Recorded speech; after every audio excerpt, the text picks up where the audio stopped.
네, 여러분 안녕하십니까. 격변기의 시대상과 문화, 예술, 영화, 역사 모든 것이 녹아있는 문화, 영화를 통해서 과거와 현재를 이어드리는 역사 스토리텔러 썬킴 인사드리겠습니다. 요즘 마카롱, 초콜릿도 많이 인기를 끌었지만 그거보다는 이렇게 코끝 시린 겨울이 되면은 군고구마, 찹쌀떡, 그리고 식혜, 수정과가 더 어울리지 않을까요, 여러분? 그래서 오늘은 우리의 침샘을 자극하는 K전통 간식의 역사 속으로 여러분을 모시겠습니다. 들어가 보시겠습니다.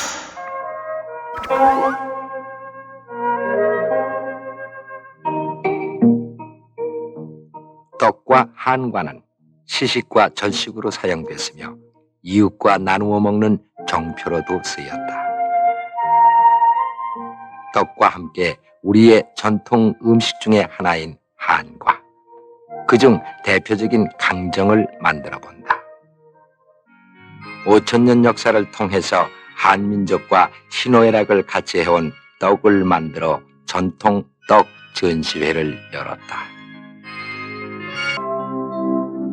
찐 다음 쳐서 만드는 친떡,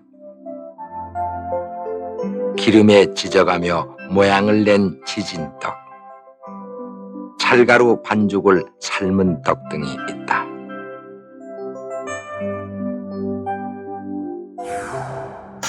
자, 해설이 있는 문화, 영화, 오늘의 해설을 맡아주실 전문가를 소개해드리겠습니다. 와우! 대장변이 살아오셨습니다.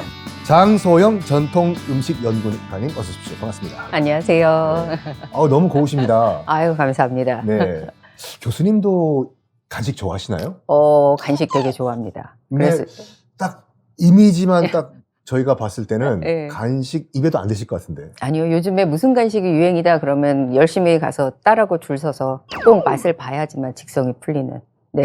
나는 또 전문 분야시니까. 네네네. 특히 이렇게 그렇죠. 매운 한파, 추운 날에 먹으면 더 맛이 높아지는 이유가 있을까요? 요즘 날씨가 추워지면 칼로리가 생각보다 더 많이 필요합니다. 아, 네. 그러다 보니까 우리 몸을 유지하기 위해서 그 단맛이 조금 더 생각이 나고요. 그리고 또 방에 오래 있다가 실내에서 생활을 오래 하다 보면 궁금하잖아요. 그러다 그렇죠. 보니까 또 간식이 필요하고 네. 그리고 그러다 보니까 우리가 더 간식이 겨울철에도 생각이 나고 먹고 싶어지는 게 아닐까 싶습니다. 본격적으로 여러분들 각오하십시오. 입에 군침이 가득하실 그런 시간이 왔습니다. 전통 방식 그대로 만들어지는 떡에 관련된 영상이 준비되어 있는데 한번 보시겠습니다.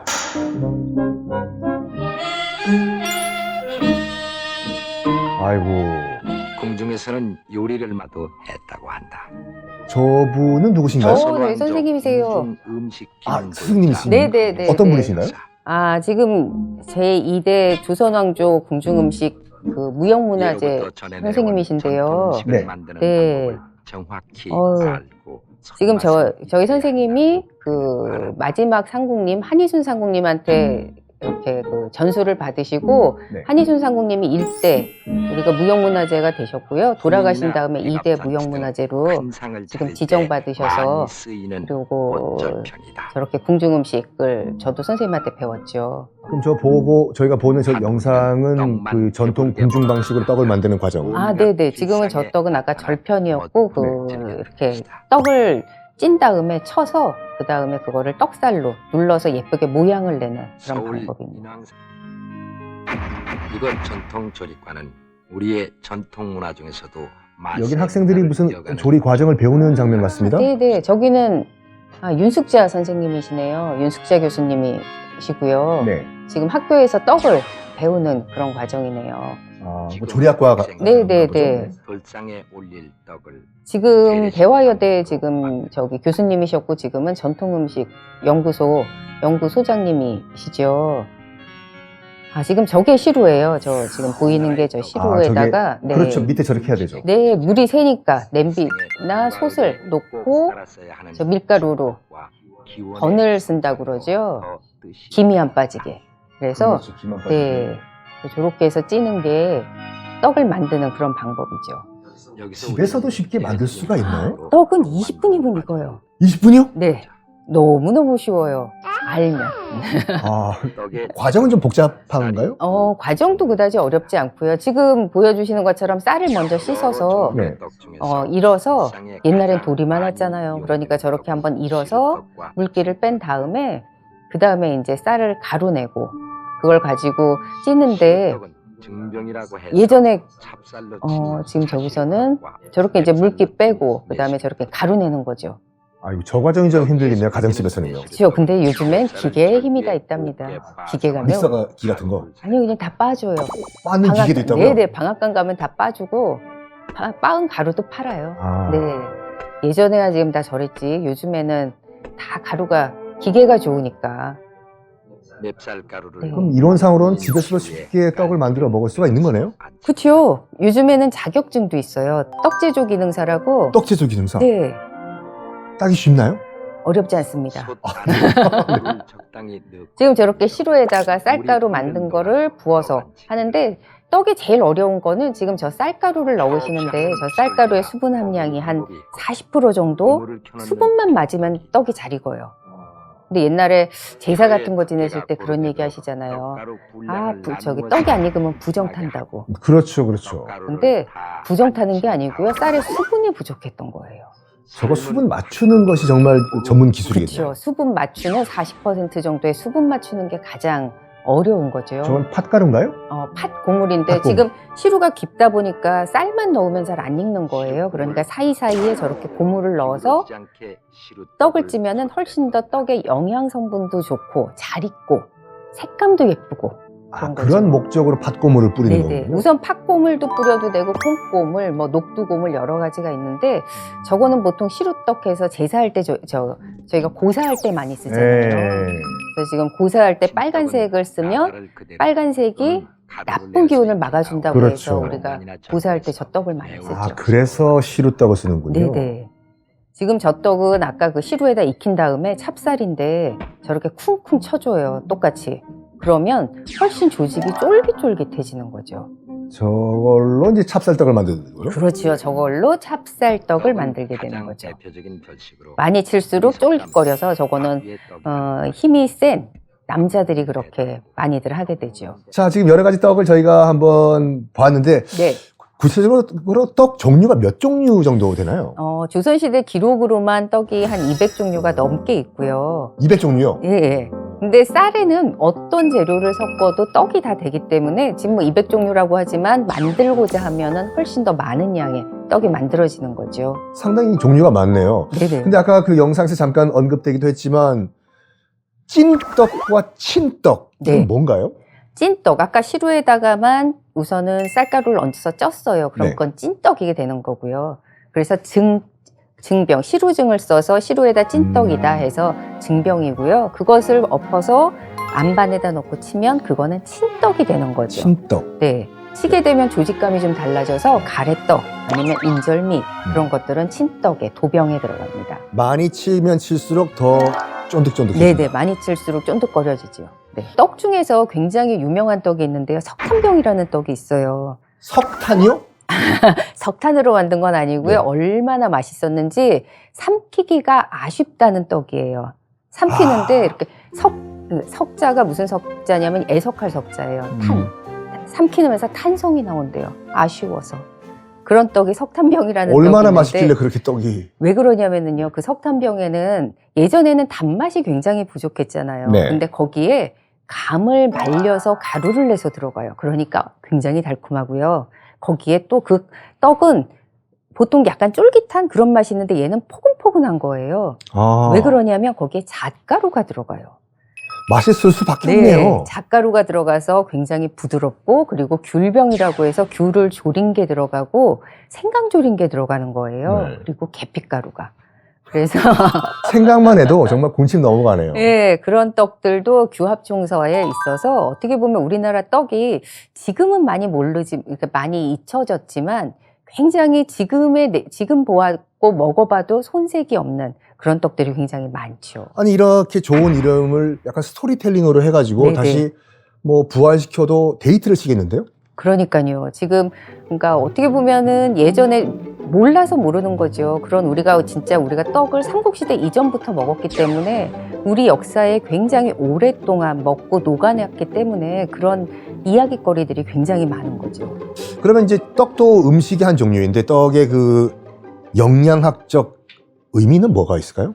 보통 떡에는 어떤 재료랑도 다 섞이는, 이거 떡은 쌀은 모든 재료를 다 융화할 수 있는 그런 특성이 있어서 쌀에는 사실은 약간의 부족한 아미노산이 있어요. 라이신이라는 게 좀 부족한데 네. 콩에는 그 라이신이 굉장히 풍부하거든요. 그 아미노산이. 네. 그래서 두 가지가 같이 먹으면 그냥 콩떡만 먹어도 콩밥만 먹어도 영양이 다 충족이 되는 거예요. 콩밥이 좋은 밥이었군요. 아주 좋은 거라니까요. 그래서 저희가 떡 먹을 때 네. 콩이 꼭 들어간 떡이나 아니면 콩고물, 인절미도 먹으면 겉에 콩고물이잖아요. 그렇죠. 그래서 우리가 떡은 쌀만 안 먹고 여러 가지 고물, 부재료 그런 것을 같이 해서 먹게 되는 거죠. 이렇게 좋은 떡이 한때는 뭐 이 서구의 빵의 도입으로 약간 그 소외가 되기도 했는데 2000년도 중후반부터인가 이제 떡을 이제 디저트로 내놓는 카페가 등장하면서 젊은 세대들도 이제 떡을 굉장히 선호하게 됐죠, 교수님. 그렇죠. 저희가 보통은 떡이라고 하는 거는 어떻게 보면은 일제강점기 이후에 떡을 사실은 집에서 못 해 먹었죠. 쌀이 귀하다 보니까. 그렇죠, 그렇죠. 그러다 보니까 이제 떡이 밀려서 떡집에서만 그렇게 해서 아주 균일하고 단편화되게 나오다가 요즘에는 떡 자격증도 생기게 되면서 이제 아주 예쁜 떡 그리고 아이디어들이 아주 출중한 그런 아이디어들이 많이 그렇게 가미가 되면서 아주 떡의 새로운 그런 지평을 열고 있는 것 같아요, 요즘에. 자, 우리나라의 전통 과자 한과는 뭐 겨울철 과일 대신 만들어 먹었던 과자다라는 뜻으로 조과라고도 불렸는데 문화 영화 속 형형색색 달달한 한과 대잔치 함께 만나보시겠습니다. 잘 익은 후에 꺼내서 절구에 넣고 찌은 다음에 아, 지금은 강정을만 두고 계시네요. 강정. 네, 그러니까 강정 산자 유과라고 하는 거죠. 유과, 아, 네. 찹쌀을 굉장히 오랫동안 삭혀요. 한 2주 정도 그냥 씻지 않고 놔두면 이렇게 골마지라고 해서 피는데 그렇게 된 것을 콩물이나 그런 걸 넣고 반죽을 해서 그렇게 떡처럼 만드는 거죠. 근데 굉장히 과학적인 게 한 2주 정도나 1주 정도 삭히면 조직이 아주 미세해져서 그렇게 한 다음에 그것을 떡을 만들었을 때 치면 그 사이에 공기가 들어가서 지금 이제 튀기는 게 나올 텐데요. 저렇게 기름에다가 지져주면 아주 작은 반죽이 굉장히 이렇게 크게 이렇게 늘어나는 걸 볼 수가 있거든요. 그래서 그 늘어나면서 사이사이에 공기가 들어가게 되는 거죠. 한번 저기 보시면 아주 작은 반죽이잖아요. 네. 기름으로 약간 튀는 거죠? 네네. 그러면 아주 지금 저희가 반죽을 쳐서 그 사이에 작은 공기가 들어간 게 기름에 들어갔을 때 이렇게 확 부풀어나는 잘 부풀게 저렇게 만들어지는 거죠. 그러면서 약간 가볍고 식감도 약간 네, 바삭바삭 바삭바삭해지고. 바삭바삭 그런 질감이 나오게 되는 거죠. 만드는 과정이 생각보다 좀 굉장히 기네요. 저거는 굉장히 어려운 과자 중에 하나예요. 그리고 보통 한과들이 다 겨울철 과자인 게 보통은 다 엿을 많이 쓰거든요. 네네네. 그러다 보니까 엿은 여름철에 쓰게 되면 이게 좀 눅눅해지잖아요. 아, 그러다 그렇죠. 보니까 겨울철에 저렇게 해서 먹게 되는 거죠.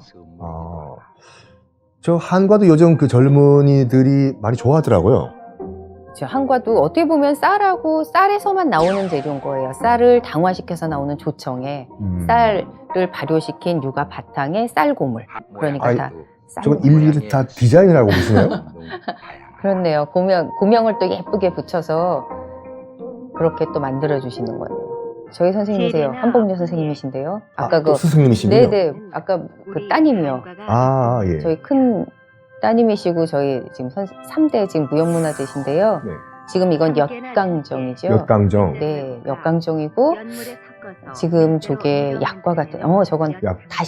다시일까요? 약과일까요? 지금 약과판에 저렇게 찍어서 저걸 지지면 약과고요. 지금 저렇게 해서 그냥 곡류나 그런 것들을 홀로 넣어서 박으면 그렇게 다식판에 박으면 그거는 다식이고.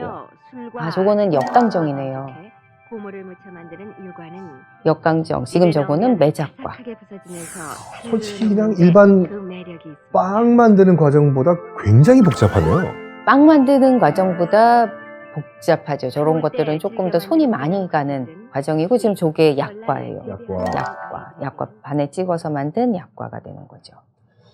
그러니까 정말 방금 저희가 영상을 통해서 본 거와 같이 굉장히 손이 많은 과정이네요. 네, 손이 좀 많이 가죠. 네. 그러니까 제가 한때 즐겨 먹었던 과자 중에 이제 깨나 땅콩 같은 이 견과류를 이제 엿에 이제 버무려서 작게 자른 것도 이제 강정이라고 했는데 영상 속에서 본 강정은 속빈 강정인가요? 그걸 강정이라고도 하고 육아라고도 하고요. 네. 보통 강정이라고 하면 역강정을 많이 이야기를 하는데요. 네. 엿에다가 견과류, 그다음에 아니면 그런 여러 가지 재료들을 종실류를 넣고 볶아서 만든 것들을 역강정이라고 하죠. 자, 이맘때가 되면 또 사랑을 받는 제철 영양 간식이 있습니다. 바로 호랑이보다 무섭다는 곶감이죠. 네, 감이 보통 단맛이라고 하는 단맛도 굉장히 있지만 단맛뿐만이 아니라 혈압에 굉장히 좋다고 얘기를 해요. 혈압이요? 네. 그래서 감이 그런 되게 비타민 C도 많고요. 그래서 술 마신 다음에 감 한 쪽 먹으면 숙취가 해소되기도 하는데요. 그 감이 우리나라에 있는 굉장히 다양한 종류가 있는데 단감도 있지만 이렇게 떫은 감들이 많죠. 그렇죠. 그래서 그 떫은 감을 깎아서 만드는 게 바로 그 꽃감이 되는 거죠. 꽃감. 그렇죠. 꽃감 하나 줄게. 나 잡아가지 말아라. 그렇죠. 곶감 주요 생산지로 이제 경북 상주, 경남 함양과 산청, 함양도 유명합니다. 곶감 말리기가 한창인 현장 문화 영화로 만나보시겠습니다. 가을이 깊었습니다.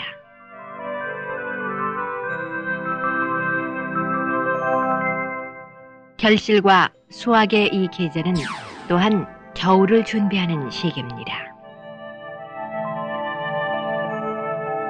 곶감은 반건조라고 봐야 되는 건가요?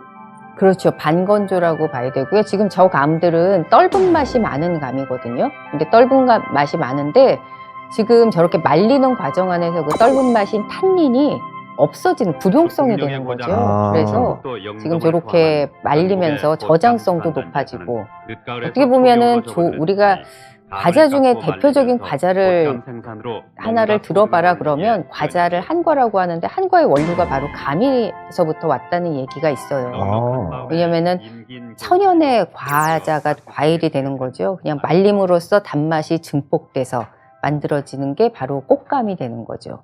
어렸을 때 친구들이랑 뭘 모르고 네. 이 꽃감 보면 하얀 가루가 있잖아요. 이거 보고 썩었다 버려라. 친구들끼리 그런 말 한 적이 있는데 네. 근데 이 하얀 가루가 많을수록 단맛이 더 나는 거죠. 그렇죠. 그게 바로 포도당인데요. 포도당? 네, 당이에요. 그러면서 그게 어찌나 단지 자기 몸에만 품지 못하고 바깥까지 그렇게 표현을 하는 건데요. 많으면 많을수록 다니까 그게 많이 나오는 거겠죠. 그래서 단 감일수록 그게 겉에 시설이라고 해서 그게 많습니다. 하얀 가루가. 나는 더 이상 포도당을 감당 못해. 네. 나는 분출할 거야. 네, 그래서 바로 그렇게 나오는 거죠. 그런데 이제 그 곶감이 MZ세대의 그 레시피와 만나가지고 새로운 버전으로 많은 사랑을 받고 있더라고요. 얼마 전에 그 와인바를 갔더니 그 크림치즈가 올라간 곶감이 나왔는데 요즘 곶감도 소비가 굉장히 여러 방식으로 소비가 되고 있습니다. 네, 감은 어떻게 보면은 단맛이 굉장히 강하고 그리고 단맛이 강하기 때문에 저장성이 좋은데요. 근데 그러면서 그 단맛 때문에 우리가 좋아하는 분들이 많으시죠. 근데 거기에다가 우리가 그냥 먹지 않고 그거에다가 꽃감에다가 뭔가를 넣어서 꽃감쌈이나 아니면 아까 지금 치즈 넣었다고 얘기해 주신 것처럼 그렇게 넣음으로써 또 굉장히 새로운 그런 음식이 되는 거죠. 그리고 감에는 비타민C가 생각보다 많거든요. 네. 그래서 비타민C가 많아서 한 2-3개만 먹어도 하루 먹어야 되는 비타민C를 다 충족할 수 있어서 건강에도 좋은 그런 음식이 되는 거죠. 숙취에도 좋고. 숙취에도 좋고요. 그럼 곶감을 안주로 먹으면 되겠네요. 꽃감을 안주로 먹으면 덜 취하게 되는 거죠. 이런 또 생활의 팁이 진짜. 네. 자, 이렇게 또 오늘 K 간식에 대한 이야기를 말씀해 주셨는데 오늘 어떠셨나요? 오늘 또 이렇게 목소리 좋은 우리 선생님하고 같이 또 하다 보니까 시간이 어떻게 갔는지 모르고요. 말씀 너무 잘하시네요, 교수님. 네. 그리고 또 이렇게 옛날 영상을 보니까 저기서 저희 선생님도 또 뵙게 되고 지금 맞아 우리 떡이 저랬지 우리 떡이 저렇게 해서 역사가 깊었지 그런 것들을 다시 한번 되새길 수 있는 시간이었습니다. 네. 참 어떻게 보면 충분한 이 성장 가능성이 있는 우리 K 간식 우리 교수님께서 아까도 저희가 언급을 해드린 것과 같이 좀 더 많이 노력을 해주셔가지고 전 세계인들이 다 즐기는 그런 K 간식이 될 수 있도록 좀 노력을 많이 부탁드리겠습니다. 네, 알겠습니다. 감사합니다. 네, 감사합니다. 자, 여러분 맛과 건강 두 마리 토끼를 다 잡는 저희가 말씀드린 것과 같이 이 K 간식으로 연말연시를 한번 맞이하시는 건 어떠실까요? 저는 다음 시간에 더 알찬 내용으로 찾아뵙겠습니다. 감사합니다. 네, 감사합니다. 감사합니다. 네.